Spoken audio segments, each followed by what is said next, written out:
Shouldn't Laugh, but I'm Laura Smyth. And I'm Carmen Butcher. Coming up on today's ep, we are talking all things traitors. It actually worked because they were like, yeah, he's 100% faithful because he's such a little We are talking dry January and designer haircuts. I have just eased out. You know what I mean? Like, Yeah. like I'm not on the Baileys.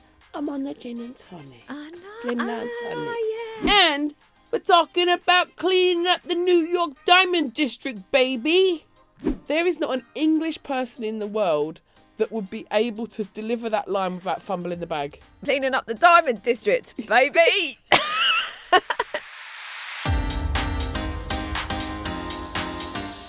Sweaty upper lip. Yeah, because you are hot to trot, baby girl. You're in a knitted sweater. I got a little knitted. Got a little knitted dress on. Autumnal dress. It's a bit autumnal, but you know, it's wintry. Maroon. Carmen. How do you feel about maroon? Maroon 5. I don't think it's maroon. I think it's just balls out brown. One burgundy. I just think it's...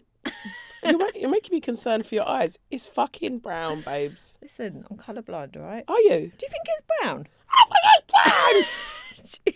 Do you think it's brown? I think it's proper brown. Maybe a bit of purple. Oh, this is so dull. I really was like, we're back in the studio. Yeah. It's the new year. Let's talk some really good stuff. And so far, we're not. I'll be busy. Is that brown?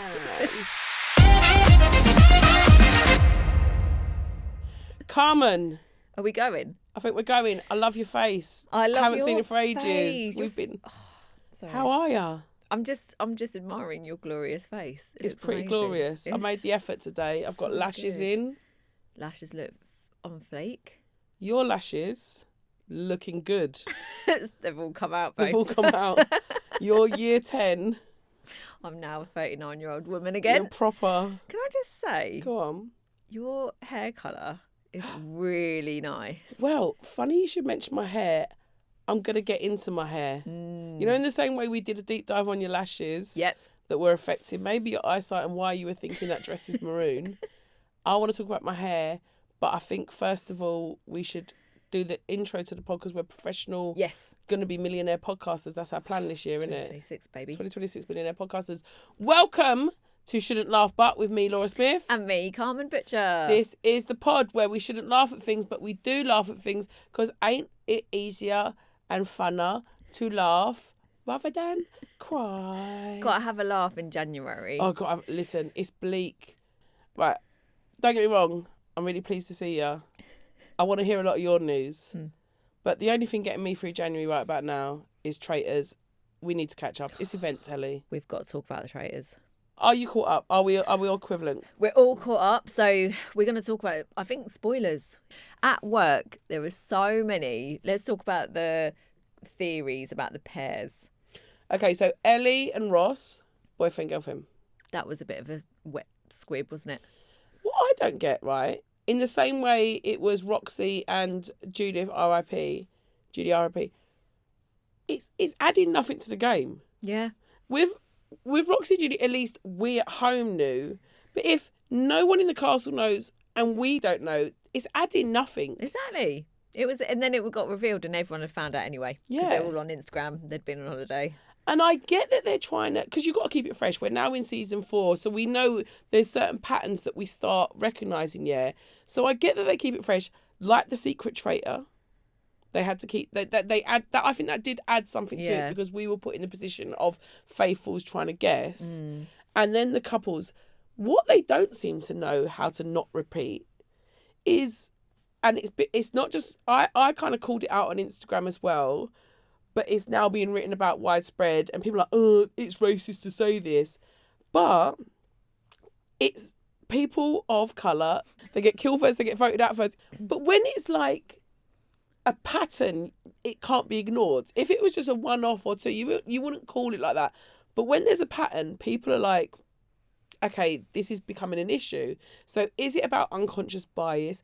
Is it that you're just in a new group, so you have no point of difference to call anyone out because they're all just in the dark and sort of pulling anything out of anywhere? So someone maybe like bolshy like Judy does get voted out, but it's like, mate, come on. If you're thinking, I just don't trust this person, you know, Ross was the cheesiest, nicest, most honest person.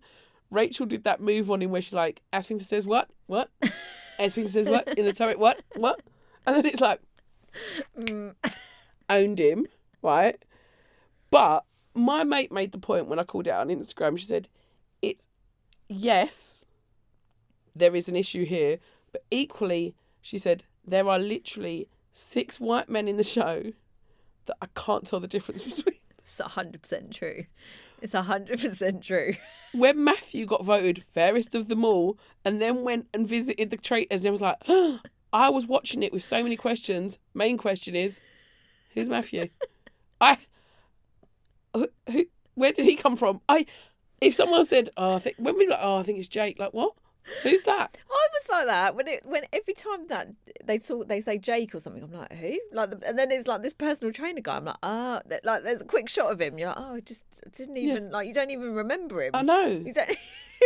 They're all under the radar. So I'm genuinely, because I think someone. I made this point on Instagram and someone commented going, yeah, this is why male white serial killers get away with it. They're so bland. I can't remember. In a police lineup, you're like, if you line them all, if one of them killed someone like in real life, not on Traitors film, and then you line them up in a police lineup, you'd be like, oh. I know. And then it is exactly that. It's exactly that. So maybe that's going on. But also, can we talk about Fiona Kamikaze? Can we talk about so go back to the point of what you said about like there's something I don't trust. I think it's like being at school. You know when you like just don't like someone? Yeah. You just want to bully them. Yeah. It's like Amanda and Jade. Amanda was like, I'm telling you now. Like, you just don't like her. But she did something in the beginning that pissed you off and you thought, oh yeah, but definitely... she was gunning for Jade and Sam, who were clearly really good looking. Sam was like, it's like when he was in the cage and he was going, it's like getting picked last for gym. My ginger, unathletic husband went, oh, piss off. You were never picked last for gym. You are gym guy. You are football captain. Yeah. But what I don't understand, Rachel, I was upset with her about Ross. Rachel did a good move. She's like, Amanda's told me she's the authority. I didn't. And so she's like, so we should listen to what she says. So she was diverting all the attention to Sam and Jade, which had been on Stephen. I think when Fiona enjoyed being the secret traitor, she had held all the cards, she had all the power. She went into that turret where Rachel was Queen Bee, and it was probably like, there can be only one Queen Bee vibes. Yeah. So when Rachel had all that tea, she was like, it was Green-Eyed Monster. She was like, you have all the tea, you have all the cards. I'm coming for you. And when they got in that turret and the silence, they were just looking at each other. Because she's head of communications, isn't she, Rachel? So she knew whoever speaks first. It's like almost like a sales pitch. Whoever speaks first loses. Well, I see. There's something about Fiona I couldn't put my finger on because everyone was like, I know we like and everything. We link everything back to Harry Potter on this pod. She is real life Professor Umbridge. Yeah. All smiles, all like, all smiles. Cozy like, and yeah, you can see her like with her knitting needles, but she means business. Yeah. She means business. But she fucked up. I'm sorry, she fucked up. She got jealous. She got wild. She did get wild. And then Queen Harriet. Oh, barrister extraordinaire, love her. Crime writer. Yeah, she sees it all. She's so clever. She understands plotting. That's why. And it's true. If I was Rachel right now, I'd be like, why would she want to do that to me? I must have been right about Sam and Jade. But Rachel's thinking she won. She has clocked it. And not only has she clocked it, Harriet has clocked it. By the way, I followed her on Instagram. She's followed me back. So let's get her on the pod. She's our queen. I love her. I might get her books. I might read her books. Yes. Apparently the sales have gone up, so she's already winning. Yes, Harriet. But she has clocked it. And not only has she clocked it, she's not revealed that she's clocked it. She's keeping that stuff to herself. Because that's an important part. One of the best players from one season was Jazz, who clocked everything. Obviously, in the end, he lost out to King Traitor Harry. but he also didn't. You can't reveal your hand. Yeah. She's so clever because you make yourself a target. The fact that she's seen through Rachel straight away, I was like agog. I was like, no way, she's so clever. Because that's the only plot that makes sense. She's a plotter. I think that's more than her barrister work is her writing. The last thing I want to talk about with Traitors, right? And it's a doozy, right? Reese. Oh, poor little Reese. Well, at first I felt sorry for him, and then after a while I was like, oh, for fuck's sake, he's crying again. It's like, pull it together, man. At the beginning I was really sad for him. I was like, oh, bless him, he's like really upset. And after a while I was like, mate, come on. It shows how the pack mentality works, though.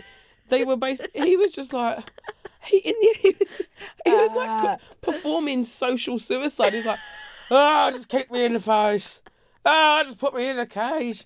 Oh, just give them my skulls. Oh, just leave me to die. You know when you were younger and you're like, I'll just run away and no one will care. That's what he was channeling. But it actually worked. He was so pathetic and he was crying and he was so under attack that basically what happened was everyone went, oh, no, we're cool, bro. Like, you know, like when an older sibling beats up a younger sibling and cries, and he's like, shh, we're good. Don't tell mum. Don't tell mum. I'll do anything. Just don't tell her. And so it actually worked. He's kind of like, fine, just kick me in the face. I don't matter anyway. It actually worked because they were like, yeah, he's 100% faithful because he's such a little bitch. But so it worked. And then they went up in the turret and went, let's just kill him. After all that, let's just... It reminds me of the end of Mice and Men when George kills Lenny. He was like, you know, look into the horizon, Reese. Yeah. We can get the alfalfa on the farm. Close your eyes. He's like, and I get to pet the rabbits. Yeah, Reese, you'll get to pet the rabbits. It's all right. And also, can we talk about his Victorian job? He's a sweet shop assistant. What the fuck? Oh, did Roald Dahl write you? What's going on? I actually not thought about that. I don't know anyone who's ever worked. Not an adult. You're an adult, mate. This isn't a Saturday job. But what are you thinking, young kids running the sweet shop? He's a sweet shop assistant. Can you imagine him on one of those sliding ladders going to get the mint humbugs, dusting the jar Little off. rhubarb and custard. Of course you can. Oh, aniseed balls. No one has them. Dusting off the lid. Bertie Bott's. What? Reese, man, you didn't deserve to go out like that. Everyone's like, the barrister, they used to be a retired police detective. He's like, in my line of work, as a sweet shop assistant, Okay. this brings... Speaking of which, can we talk about Adam? Adam's the only reason I can tell Adam apart from all the other men is he's Cockney. So I'm like, whoa. When he speaks, you're like, go on, Adam. What? Go on. I fancy him a little bit. Do you fancy Adam? No, because he's a ghost hunter. Okay.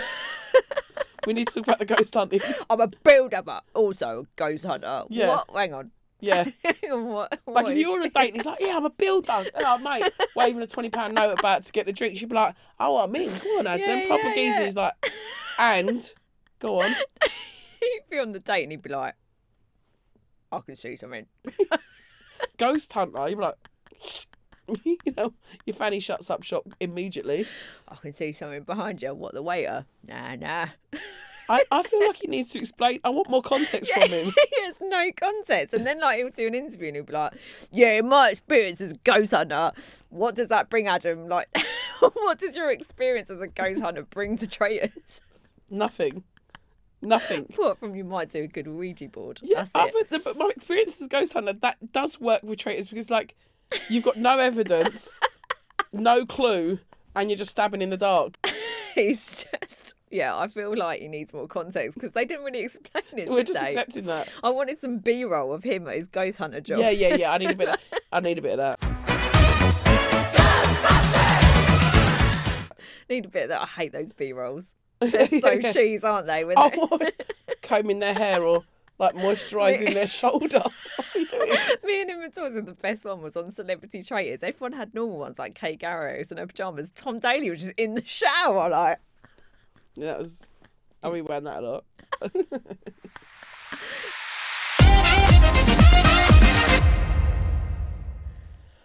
I could breathe again. We can finally catch up on our lives now. Yeah, our real lives. How dull. I just want to live in that Scottish castle. Let's go. Let's go, baby. I've got something controversial to say about January. Go on. I'm quite liking it. I'm quite enjoying it. Why? I know that this morning you didn't have a good January morning. Yeah. But it's an excuse not to go out. Yeah. Oh, God, the pressure's off. No one's going out. No one wants to go out. No one wants to spend money. I think that is a sign that you enjoyed the December period. Yes. Do you know what I mean? You know when you've had it and you're like, okay, I'm happy hibernating, and you're doing dry January? Yeah, you didn't dry January? I am. Oh, well done. How far? What day are we saying? Day 11? Okay, I started yesterday. Dry mid-Jan? No. I think that's fair, right? Because I only took my tree down on the weekend because I just weren't ready to say bye-bye. Were you not? Bye. Were you not looking at it like an unwanted house guest in the corner, just like, lingering like a little... Do you know what? I had so many bloody house guests over Christmas, right, that I barely got to enjoy it. So I just had a few moments in this last week where I was like, I'm going to sit and chill and enjoy it, right? January, I have seen so many, maybe it's my algorithm, I've seen so many people like being like, don't get like mistaken by this false new year, yeah? Like, and like this, all this sort of stuff that it's just the Gregorian calendar, and actually we should be more pagan about it, and spring equinox is when we should really start seeing it as the new year. So, you know, like so I get it, like the pressure to be like 1st of January, hard out, sobriety, no more twiglets, no more mini cheddars, you know what I mean? No more cheeselets. It's dry January. It's not like... It's not starvation January. Yeah, it's not like take all the good things. January. But so I have just eased out. You know what I mean? Like I'm not on the Baileys. I'm on the gin and tonic. I know. Slimline tonic. Yeah. But now I am doing dry January proper. Right. Right. How are you finding it? It's dreamy. I hate to admit these things. We have been labelled old Karens, and my old Karen's coming out because I'm like, not going out, love it. Not spending money, love it. Not drinking, love it. It's so good, isn't it? It's people wonder why Christmas is challenging for people. It's like, you're eating really bad food, and we're not like judging anything, but it's like there's like vegetables going, can I come? All right, you can come involved in my diet if I cover you in butter and maple syrup and double roast you. Like, put a bit of bacon in. Yeah, if I deep fry you with bacon, I'll let you on my plate. Allowed. Yeah. So even vegetables are like, sorry, I actually have to make you really high in saturated fat and carbohydrates if you're going to come in. Yeah. So then, your diet's all over the place. It's like your body can't process all the toxins. You're drinking alcohol, and then you're thrown into the mix with your like adult siblings, parents, and it's like Christmas just undoes any therapy you might have had, because all of a sudden you're kicking off at a game of Scrabble because no one ever listens to you, and you should have made me go to dance class. I could be famous by now. Like, what? Where did that come from? Who knows? I know. Who knows? It's just something deep within that Christmas brings out. I know. So January comes, and you're like, oh yeah, water. Do you remember water? Oh, mate. Do you remember not spending money? I ain't even done online shopping.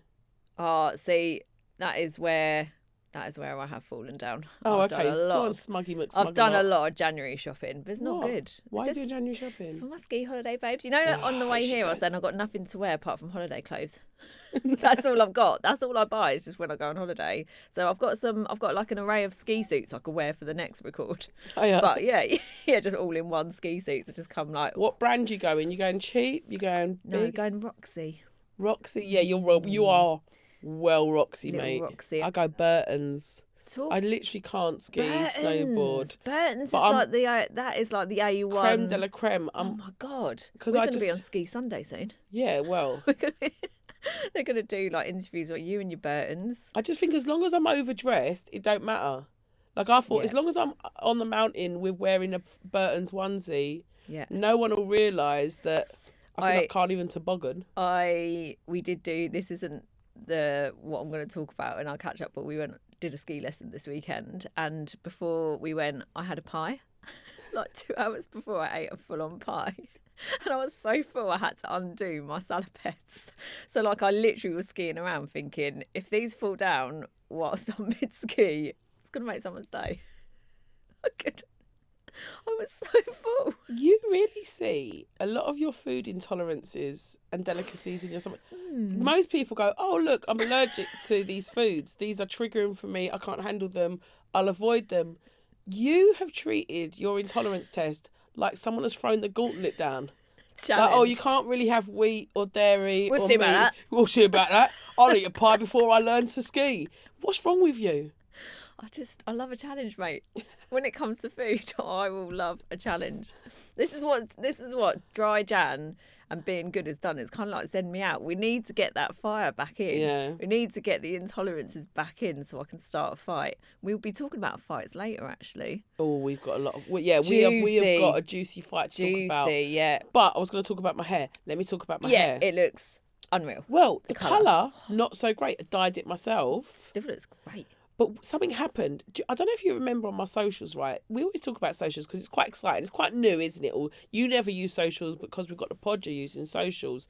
I've sort of got 64,000 followers. So I got a little blue tick now. So socials becomes quite an exciting place, right? When things like that happen. I know I'm not the biggest in the game, but I ain't the littlest no more. I was talking about the fact, right? Because obviously I lost all my hair because of like chemo. It was a rough time. I don't like to mention hair. So I was rocking the really tight cropped hair for a little while. But now I've got a little bit of length back, got a little bit of curl back, got a little bit of shape back. But I kind of didn't know what I was doing with it. Back in November, I posted as such. I was like, oh my God, I've got hair, don't know what to do with it. Someone slid into my DMs, designer hairdresser to the stars, and went, babes, come down to the salon, I'll sort you out. But you know what it's like with your inbox? I missed it. I thought, oh, well, I've lost the message. Anyway, saw his page, clicked on the message, was like, oh my God, does this offer still stand? He was like, come down. So I've got a little bit of hat hair going on and it's a little bit damp, but it's a really nice cut. It's working with the curls. Yeah. And you know, like, if I said to you, go to a really cool sort of celeb salon, where would you go? Where would you begin even? I don't know. Would you go to a Nikki Clark?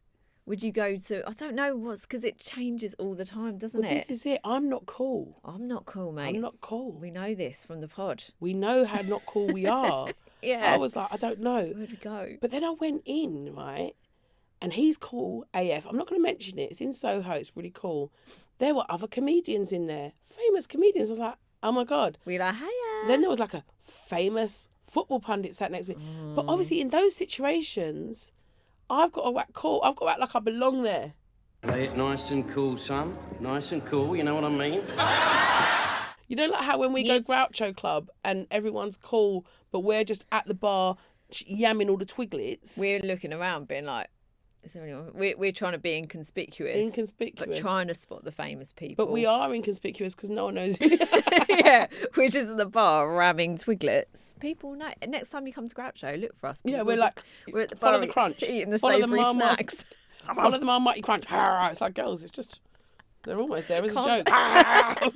It's almost there just as a gesture. We're just like there tipping the saucer down our necks. Well, I've been to a posh hairdresser and I just wanted to ask you because the poshest hairdresser I went to was Percy and Reed, which I don't even think is that posh. That's like high street posh, right? Yeah. They brought out little trays with your coffee and they had like pistachios on it. Full shelled pistachios, which can I just say, when you're having your hair done and then you're trying to unshell a pistachio and eat it while she's like, so what do you want doing? You're like, It's bad enough when they're like, do you want coffee or water? Because you're like, you can't drink coffee. This is the worst. I don't know. Coffee is the falsest economy. Do you not drink coffee or water? Like, no, I can't get to it. It's like, it's all cut. It's got a film of hair. And then like, so, but the thing is, this is my issue with posh places, posh boutiques, posh hairdressers, posh salons, right? If you don't enjoy the experience, if people are snooty, you just feel like crap being there, right? Yeah. But the difference with this salon, which was so good, it was a vibe. It was genuinely cool. Everyone felt chill. It's like you've got to pass the vibe check to be there. That's how it felt. Mate. It felt low key. It felt cool. The guy whose place it is just so relatable and lovely. Everyone was having the piss taken out of them a little bit, and I was like, I'm home. Wow, you're never gonna have a bad hair day again. Another thing, remember when I talked about my scars and wanting tattoos? I've started the process of a tattoo consultation. When's that? I think I've already mentioned this, but I think I'm going to do it in a couple of months. That's really exciting. I'm basically going to get some badass tattoos in my mid-40s. Hello. That's wicked. That is wicked. There's lots of exciting things coming up. There are. Another exciting thing. Go on. Talk about January. I've booked a little mini break with my eldest. Oh, God. Well, I'm happy for you, but also, where's my info? I know. Just saying. Well, it's same with you and him indoors. You do stuff, and I'm like, oh. Yeah, have fun. Have fun without me. Have fun, Wes. What the fuck? Well, we're just going for 2 nights, but because basically, obviously, I've got the big age gap. So the 2 little ones obviously monopolise my time a lot. So she's kind of goes by the wayside because she's Miss Independent. But I feel like she's in her 20s now, so it's a little bit like where it's like teenage years are like, go away. Now it's like, oh, come back. Oh. So we're just having a little spa break in Morocco for a few days. Just a little spa break. Because I think it's the closest winter sun. Cheapest winter sun, isn't it? That sounds unreal, mate. Yeah. Unreal. So we're just going to go a bit all-inclusive. So obviously I have to break January for that. Go. You can't go to Morocco and not drink. So basically I've done 10 days dry January. I'm doing middle of Jan.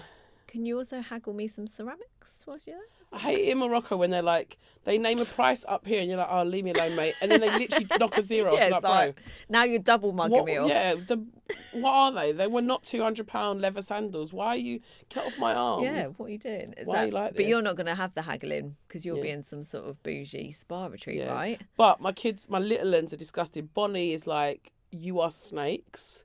And Ali might go away for a little independent snowboarding break. So she's disgusted. I've got booked for a gig in Zurich that me and Ali might go, and she's like, oh, I hate it. She can't handle it. Alfred, back at school, he's like, I just need a holiday. That's basically his whole vibe. I just need a holiday. No one gets it. I am one of your kids. Because I'm like listening to this and I'm going, fair. Bonnie, fair. She's a middle child. Yeah. Of course she's going to kick off. I'm kicking off. That's going to be amazing. I know. That's going to be bloody lovely. Something to look forward to. But Bonnie and Alfred... Not happy. Not happy. All right, listen, we need to talk about... We need to move on. We need to move on about your dramas. We've got dramas. You got dramas? I've got so many dramas. Self-inflicted dramas. Let's go. Next section. All right, we have drama now. We have actual dramas to talk about. Real life drama. This is a real life drama. This is a corner of the internet that we've got a little bit obsessed with. Yeah. We're going to New York, baby. Oh, New York. I'm walking here. Yeah. You know, one of those clips where you're like, we need to talk about this because there's nothing not funny about it. Yeah. It's so on brand New York. Have you ever been to New York? So I have, but we're going...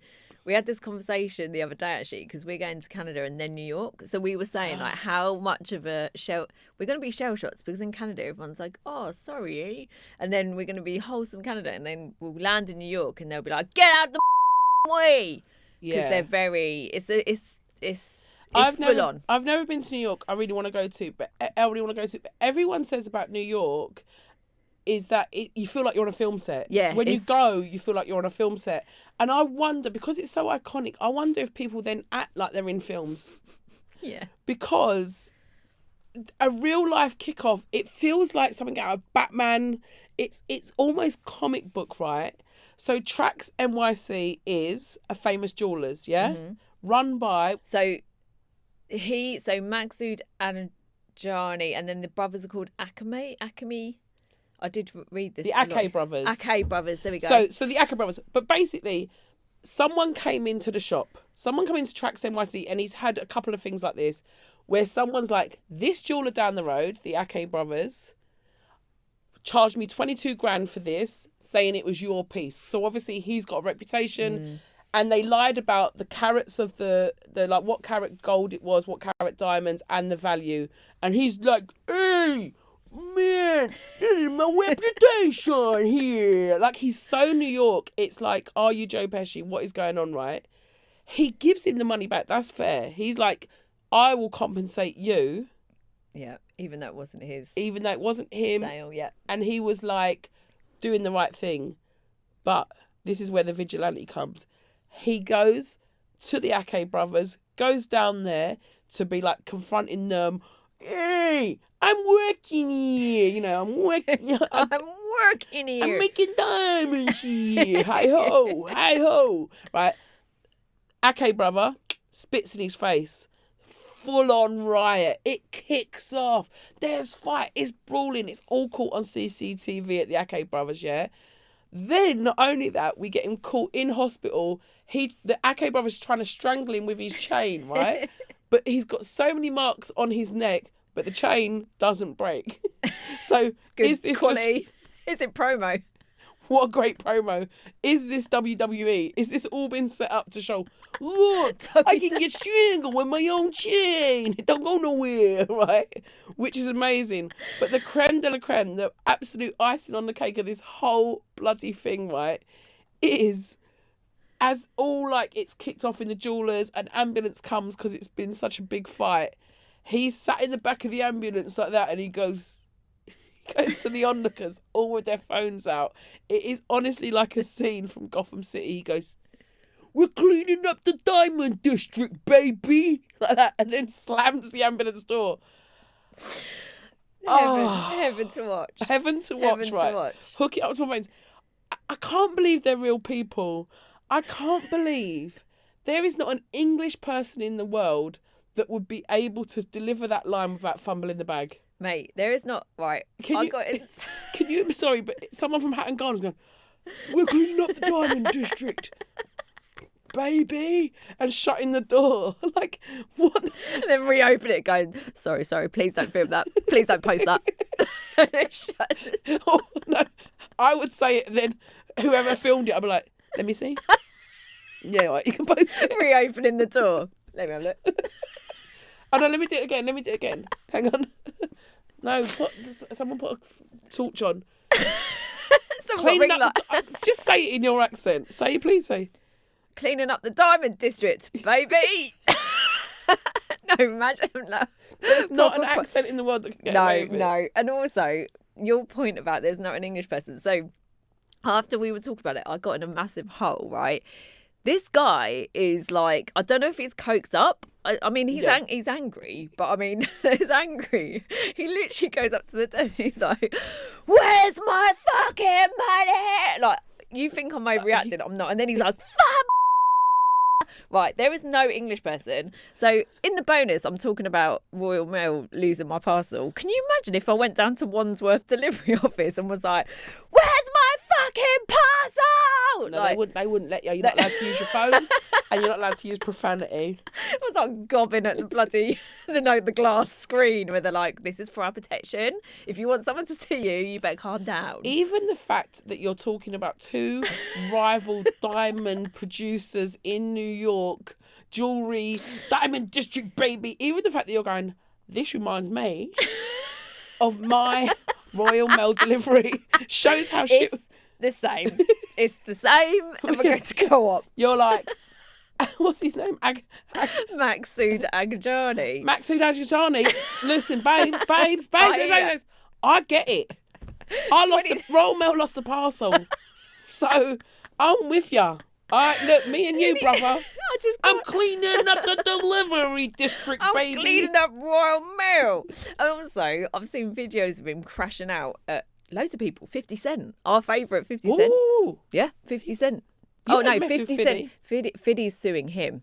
Fiddy's... Okay, this is when I love you. This is when you come into your own. Tell me the deep... You always do a rabbit hole. Tell me. Yeah, I know, but all I know is that 50 Cent's suing him and I don't really know why. I think it's because he... I don't know. It must be. There's something. Fiddy sued him. Scott Disick. He crashes out at him. There's an amazing video of him shouting at Scott Disick. Okay. Yeah. See, this is a roller coaster. It's like, oh my God, Fiddy, I'm on Fiddy's side. And then Scott Disick, he deserves... he needs someone crashing out I think he was supposed to do a promo for him and didn't.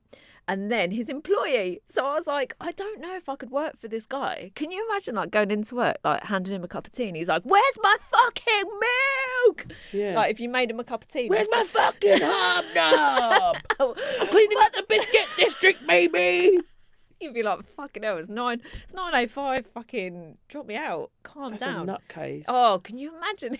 Okay, so now I think, like, if he's getting sued by Fiddy, he's dodgy. I think he's created a big smoke screen. It doesn't feel genuine. Even the kind of that show, the feels performance, even down to like him giving the money. That doesn't even make sense. There's a video of him like just giving out money in New York, like Times Square. He's just like, yeah, and he's got a T-shirt of the Ake brothers, right? Because they spat in his face, and he's like, yeah, this is greed, man. And he's just like handing out, like throwing money everywhere. This feels like really clever PR. Like, I'm gonna set myself up as the good guy here. Oh my god! Like the scene so Im Dor was like, this guy's my hero. So I think we all respect someone that will do that, because fuck me, I won't even shout.